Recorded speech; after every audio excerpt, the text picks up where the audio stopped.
Hi, folks. You're with Tassless today. Tassless today, your pushback channel, and thank you for joining this audio radio live stream. As I've done sort of a number of times before, I look at I go onto the internet job boards to look at the best paid jobs in Australia to see what the makeup is of private sector jobs, the wealth generating jobs, and the jobs in the NGO sector, government jobs, and that can be any government sort of area, public service, universities, and so on.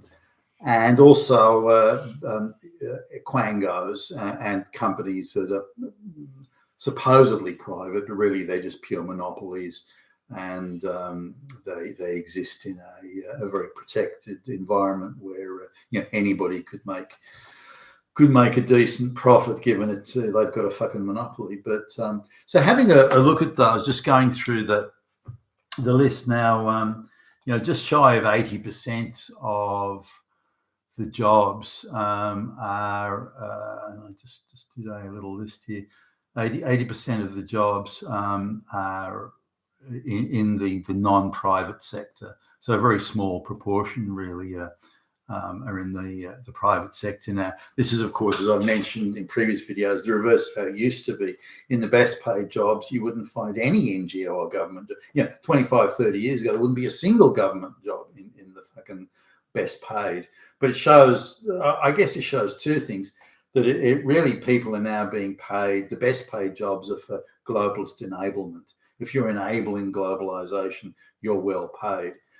If you're not part of, or you're not enabling globalization, then your pay has declined. So really the decline in pay has been for those that are of no use to the globalist enablement project. If you're no use to that project, then your wages and your purchasing power are declining relative to cost of living. And say you're and I've seen this, say you're an executive as in a globalist enablement sort of person, then it's quite accepted amongst the globalist cabal and community that they have to pay you more because the cost of living has gone up. Now, the reason these people are immune to cost of living increases is because they can just arbitrarily increase their pay, arbitrarily increase their bonus, and so on.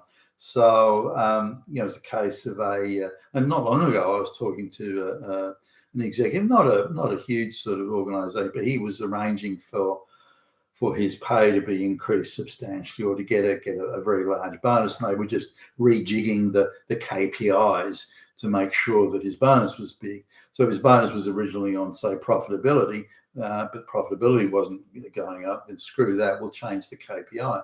And the KPI can be on the extent of customer retention, and they do a little statistical sort of bit of alchemy to come over. Well, there you go. Customer retention is really high, so I'm entitled to that multi-million-dollar bonus.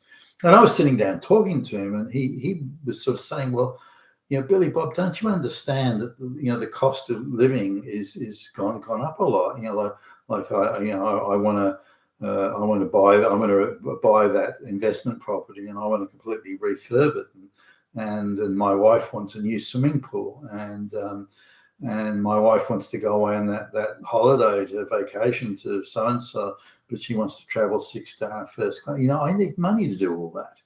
My car is 3 years old, that top of the range Beamer. They brought out a nice new Beamer, and I want that. That's going to cost me nearly $200,000. I need the money for that. I have to get this additional bonus. So they perceive they're entitled to an elite standard of living and financial quality of life, and they're entitled to increase. So there are a very small group of people that can and have that discretion where they can change their income. But of course, the vast, and they're in the globalist enablement class. Anyone outside of the globalist enablement class isn't getting that sort of money.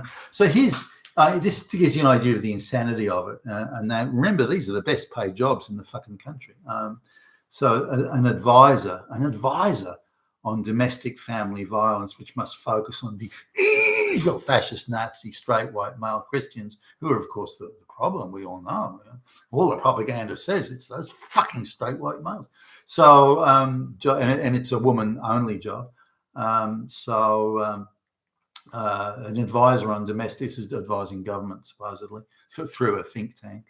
Domestic now this job is very well paid. It pays, like if I look at the pay of the most senior engineer on one of the biggest public works projects going on in Australia at the moment, I look at the pay of that guy. This job pays 25 to 30% more than the most senior engineer in the country gets paid. And this is just an advisor on domestic family violence, which again is code speak for propaganda campaigns against men, particularly straight white men, straight white middle class men. Now here's another job, which is what they refer to as a senior scheduler. Now this is for an arts group that stages, theatres, live plays and theatres in a theatre, musical events. It's a decent sized arts venue, but this, now I just did a calculation. This job pays, it's the best paid. One out of every 170 workers in the country would get paid less than this. That's how. I mean, it's up in the the top 0.5%, if you like, of paid jobs. This is a scheduler for fucking stage plays, which, by the way, are full-on propaganda delivery systems. Everything's about race, gender, and so on. So now here's another gig. Just looking through the now, just in the first page here. This is again the best paid jobs. The best paid job listed on the first 25 gigs. The best paid jobs is an advisor on Indigenous Black affairs. That's the best paid fucking job on the whole thing here. I mean, you're kidding me. So it's an advisor on Black domestic Indigenous Black affairs. I mean, fuck. And I'll just give you an idea to go through this. First, again, best paid jobs here. Here's a HR director or president of HR they've got here for an NGO. Then an executive role for one of the division, a medical centre, and effectively owned and run by the government, and another medical, again very well paid, like an operations sort of gig, but it's in a monopoly company, very, very well protected by the government. Another monopoly here, yet another monopoly, a government job, NGO, government job. This one looks like it is a private sector gig, but it appears they rely very heavily on government contracts. So I don't know whether you'd really call that private sector. Government job, NGO, government job, private sector, multinational, government job, NGO, government job, and this is it. Now remember, I just need to come back. This is the best paid jobs. So no longer does the private sector, the wealth generating sector, offer the best paid jobs and the best career opportunities, the best. Now, if you want to do something useful for the community and the country and the economy, then sure, you'd still work in the private sector. But if you were just looking out for your pocketbook and your income and so on, you'd be insane not to go and work for NGOs in the public. But none of these jobs are productive. None of these jobs are creating and building it. They're all about spreading discontent, spreading social division, fomenting social division, stirring up social division. That's all they're there for, and to protect monopolies and other government jobs that in turn provide high-paid jobs for the globalist enablers. So if you're a globalist enabler, then that's where the money is today. You've been with Tacitus today, your Pushback channel, and thank you for listening.